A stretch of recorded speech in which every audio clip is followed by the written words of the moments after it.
ہم اہل زاویہ کی طرف سے آپ سب کی خدمت میں سلام پہنچے۔ ہمارے بابے کہتے ہیں کہ جب تک دنیا کی ساری لذتوں سے خود کو قطع تعلق نہیں کر لو گے اور انہیں چھوڑ نہیں دو گے، اس وقت تک تمہاری سمجھ میں اصل بات نہیں آئے گی۔ آپ بہتر کثیر المقاصد لوگ ہیں۔ سب سے پہلے اپنے مقاصد کا تعین کرنا ہوگا۔ ہم لوگ لذتوں اور ناحق کے مقاصد پر عمل پیرا ہیں، جیسا کہ میری بیوی کہتی ہے کہ وہ نوکری بھی کرے گی، روٹی بھی پکائے گی، آٹا بھی گوندھ لے گی، ٹیلی فون بھی سن لے، چگلی میٹنگ میں بھی شرکت کرے گی، اس کے بعد بازار بھی چلی جائے، درزی سے بھی ہو آئے۔ لیکن ایسا تو نہیں ہوتا ہے نا؟ اتنے سارے مقاصد کو آپ ایک کا ساتھ کیسے چلا سکتے ہیں یا پا سکتے ہیں؟ وہ کہتے ہیں کہ باہر کے سارے پٹ بھیڑ بند کر دو تو پھر اندر کا دروازہ کھلتا ہے۔ جب باہر کے پٹ کھلے رہیں گے تو اندر کا دروازہ نہیں کھلے گا۔ ہم بابا جی سے ضد کیا کرتے تھے کہ بابا جی ایسے کیسے ہو سکتا ہے؟ ہم تو ایک خاص وضع کی زندگی بسر کر رہے ہیں، ایک انداز زیست پر چل رہے ہیں۔ لیکن وہ بار بار سمجھاتے تھے کہ آپ کو سب راستوں میں سے ایک راستہ ضرور اختیار کرنا ہے۔ بڑا کام کرنے کے لیے ایک راستہ اپنانا ہوگا۔ وہ بڑا کام چاہے روحانیت کا ہو، چاہے انسانیت کا ہو یا چاہے مادیت کا، اور چاہے وہ کام دین کا ہو۔ ہم کئی جگہوں پر خود کو تسلیم کر کے کوئی بڑا کام یا مارکا نہیں مار سکتے۔ ہمیں اپنے ایک ٹارگٹ کا تعین کرنا ہوگا اور پھر آپ نے اس پر نشانہ باندھنا ہے۔ اگر آپ کے ساتھ چھوٹی موٹی لینیں، قطریں، چمٹی آئیں گی تو اس سے آپ حتمی فیصلہ نہیں کر پائیں گے۔ ہمیں بابا جی کو اس بات کا بڑا دکھ ہوتا ہے۔ حضرت بلے شاہ سرکار اپنے مرشد شاہ عنایت کے پاس لاہور آئے۔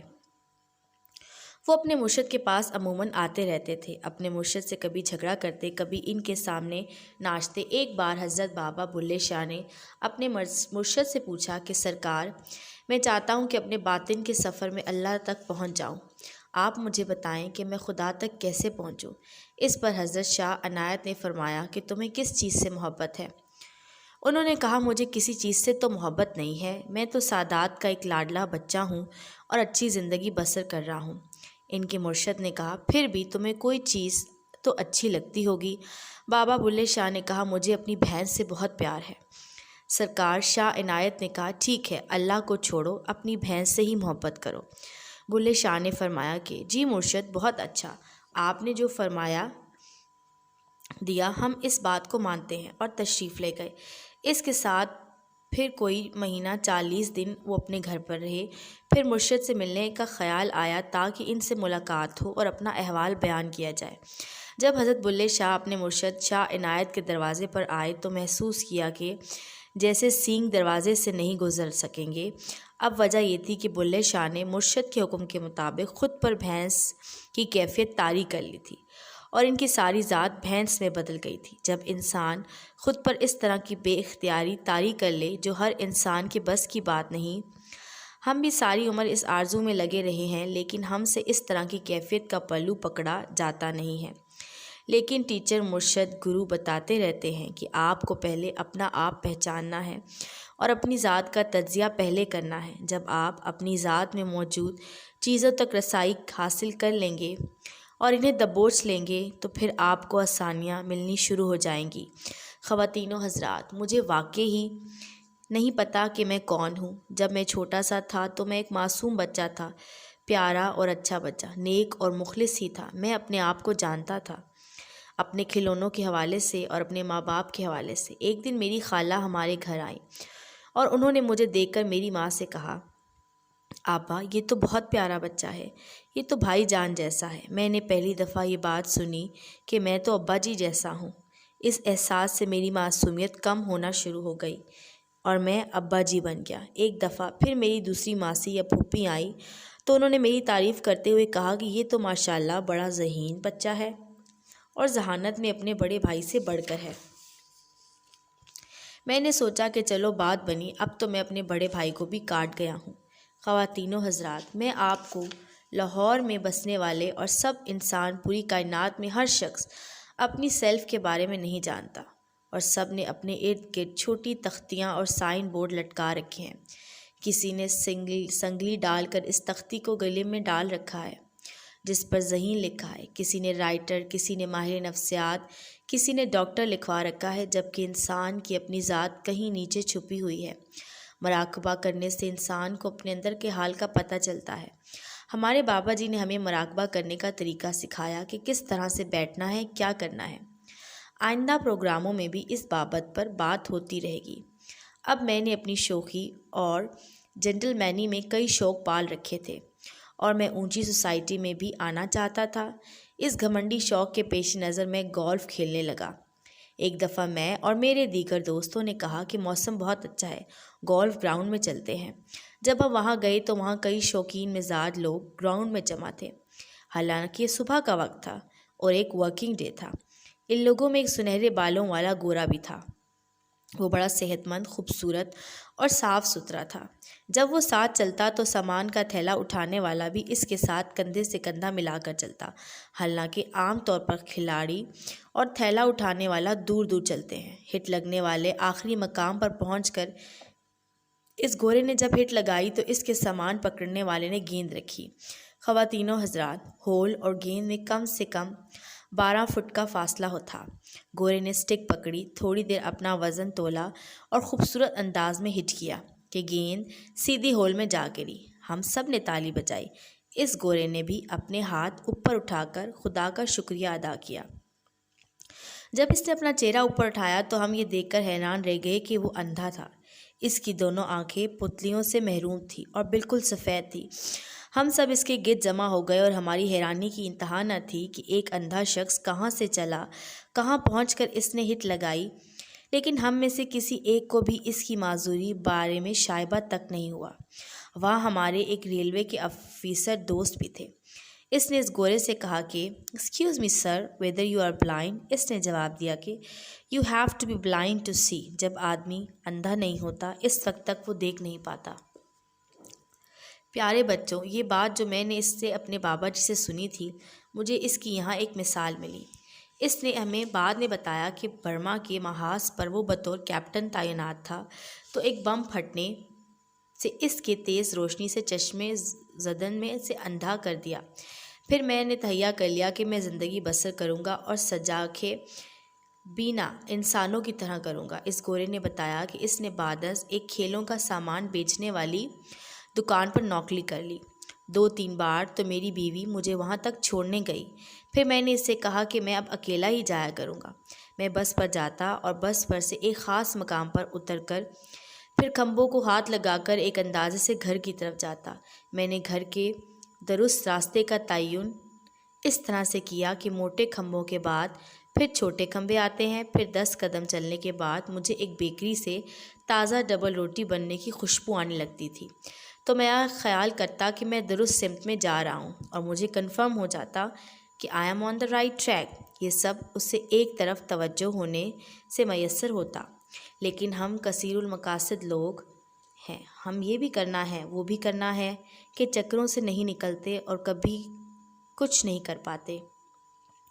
ہم کہتے ہیں کہ ہم نے نماز بھی پڑھنی ہے، روٹی بھی پکانی ہے، چوری بے ایمانی بھی کرنی ہے اور پھر فلاں فلاں کام کرنے ہیں۔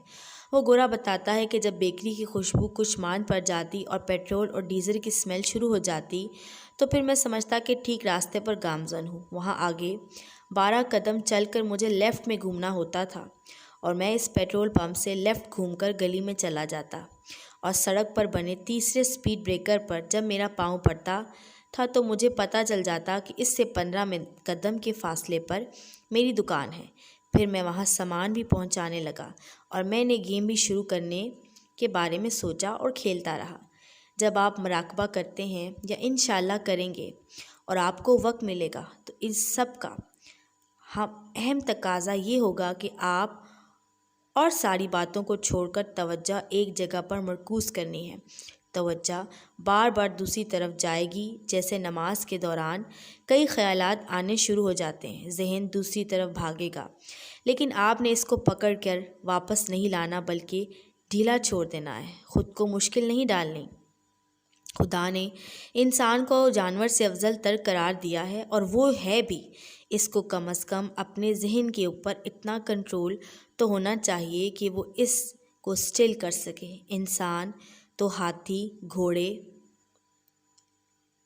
اور خونخوار شیروں کو رام کر لیتا ہے، یہاں آ کر مار کھا جاتا ہے۔ ذہن آپ کو قابو میں نہیں آتا، لیکن جو لوگ صاحب حال ہیں وہ ذہن کو بھی قابو میں رکھتے ہیں، اور پھر اس کا آہستہ آہستہ فائدہ ہونا شروع ہوتا ہے۔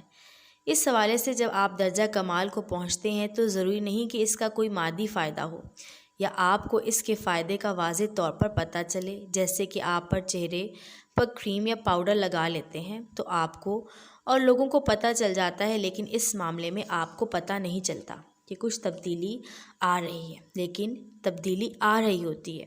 یہ تبدیلی آپ کے مزاج، طبیعت اور وجود میں نمایاں طور پر آ رہی ہوتی ہے۔ اس کا یقین وہ لوگ دلاتے ہیں جو آپ کے ارد گرد ہوتے ہیں۔ اس گورے کا نام مسٹر اوسوال تھا۔ اس کی طرح جب آپ صحیح نشانے پر اپنا نشانہ لگاتے ہیں اور آپ کڑی کمان بن جاتے ہیں، جس طرح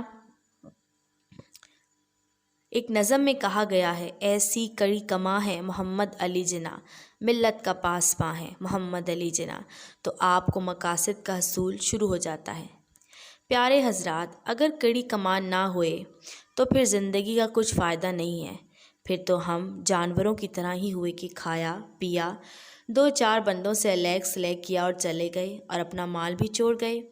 بندے کو جیسے تیسے اپنا مال چھوڑنا ہے، اور بہتر یہ ہے کہ ایسا مال ہو جو مثبت کی طرف لے جائے۔ ذہن پر کنٹرول اور مقاصد پر درست نشانے کا فن کے لیے مغرب بڑا بے چین ہے۔ مشرق میں یہ بات ہے، مغرب والے آرزو رکھتے ہیں کہ ہم کو بھی یہ تعلیم دی جائے، ہم اس کے بارے میں جانیں۔ میں جب روم یونیورسٹی میں پڑھاتا تھا تو ایک ہی بات کا بار بار ذکر ہوتا تھا کہ ہمیں وزڈم آف دا ایسٹ کے بارے میں بتائیں۔ آپ مجھے خاک علم تھا کہ یہ کس بلا کا نام ہے۔ میں نے تو یونیورسٹی سے ایم اے کیا، پھر وہاں روم چلا گیا، نوکری مل گئی، موج لگ گئی۔ اب میں ان کے سوال پہ چھپتا پھرتا کیونکہ مجھے وزڈم آف دا ایسٹ کا علم نہیں تھا۔ اب میں جام چھڑانے کے لیے ان سے کہتا کہ آپ کو اللہ نے بڑی دانائی سے نوازا ہے اور آپ کو وزڈم آف ایسٹ والوں پر بڑی بھاری ہے۔ آپ 1 سیکنڈ میں 1,00,000 بندہ مار دیتے ہیں اور آپ کے پاس یہ بڑی صلاحیت ہے۔ خواتین و حضرات، یہ ولایت والوں کے پاس ایک بہت بڑی خوبی ہے۔ بش کہتا ہے کہ افغانستان میں کارپیٹ بمباری کرو۔ یہ ایسی بمباری ہے جیسے قالین بنتے ہیں، اس طرح کی یہ بمباری ہوتی ہے اور اس میں انچ انچ پر گولے برسائے جاتے ہیں۔ بش ڈیزی کٹر ہتھیار پر بڑے نازاں ہیں اور ان کا کہنا ہے کہ یہ پتھر کی چٹانوں کو آن کی آن میں ریت کے ذروں کی شکل میں تبدیل کر دیتا ہے اور آکسیجن ختم کر دیتا ہے۔ افغانستان میں جب ان ہتھیاروں کو آزمایا جا رہا تھا تو ایک صاحب مجھے کوئٹہ میں ملے۔ انہوں نے بتایا کہ وہ بمباری کی وجہ سے آدھے میل کے فاصلے پر تھا، لیکن آکسیجن کی کمی اتنی زیادہ تھی کہ میرا پیٹ میرے منہ میں آ گیا اور دم گھٹ رہا تھا۔ مغرب کی توجہ زیادہ اس طرف ہے کہ آدمیوں کو کس طرح ختم کیا جائے۔ اس شخص مسٹر کلاشنکوف نے ایک اوزار بنایا تھا۔ اس نے جو ہتھیار بنایا اس سے صرف آدمی ہی مارا جا سکتا تھا۔ اس کے بنانے کا مقصد ہی یہی ہے کہ لوگوں کا گروہ بیٹھا ہو تو کس طرح سے اسے ختم کرنا ہے۔ اس ہتھیار کلاشنکوف سے ہاتھی کا شکار نہیں کر سکتے، وہ صرف آدمی مارنے کے لیے ہی بنائی گئی ہے۔ اس کی یہ خوبی ہے، آپ نے کئی لوگوں کو دیکھا ہوگا جو آپ کو اور ہمیں خوفزدہ کرنے کے لیے کندھے پر لٹکائے پھرتے ہیں۔ روحانیت کی اس دنیا میں اس بات کا بار بار تقاضا ہوتا ہے کہ جب تک آپ اپنے آپ کو نہیں جانیں گے بات نہیں بنے گی۔ جب تک مسٹر بش اپنے آپ کو نہیں جانے گا وہ کون ہے اسے پتہ ہی نہیں چلتا، وہ ایک ایسی روش پر چلا جا رہا ہے جو تباہی کی جانب جاتی ہے۔ جب آپ مراقبہ کرنے کے لیے بیٹھتے ہیں تو آپ کو اپنا پتہ چلتا ہے، آپ اس مراقبے میں خود کو تلاش کرتے ہیں، لیکن مراقبہ آسانی میں ہونا چاہیے۔ ہمارے مرشد بھی ہمیں یہی کہتے ہیں کہ اپنی جان کو مشکل میں نہ ڈالو، آسانی میں رکھو۔ یہ چیز آپ کے اندر کو خوبصورت بنانے اور اجالنے میں اہم کردار ادا کرے گی۔ جیسے ہم میک اپ کرتے ہیں اور سرخی پاؤڈر، کاجل، آئی شیڈو لگا کر خود کو خوبصورت بنانے کے لیے کئی بکھیڑے کرتے ہیں، اس طرح مراقبہ بھی اندر کو خوبصورت تر کرتا ہے۔ اندر کے میک اپ کی بڑی ضرورت ہوتی ہے۔ اگر آپ اندر کا میک اپ کیے بغیر چلے گئے تو پھر آپ کا جانا ایسا باعث افتخار جانا نہیں ہوگا۔ وہ گورا اوسوال مکمل اندھا ہونے کی باؤس ایسی خوبصورت شاٹ کھیلتا تھا کہ ہم سجا کے ویسے نہیں کھیل سکتے اور اس کا مقابلہ نہیں کر سکتے تھے۔ اور وہ بابا جو ایک گھاس پھوس کی جھوپڑی میں بیٹھتا ہے، وہ کچھ نہ ہوتے ہوئے بھی اتنا طاقتور ہے کہ وقت کے بادشاہ جوتے اتار کر اس کی جھونپڑی میں اسے سلام کرنے کے لیے آتے ہیں۔ وہ کیوں آتے ہیں اس کے پاس؟ ایسا کیا ہے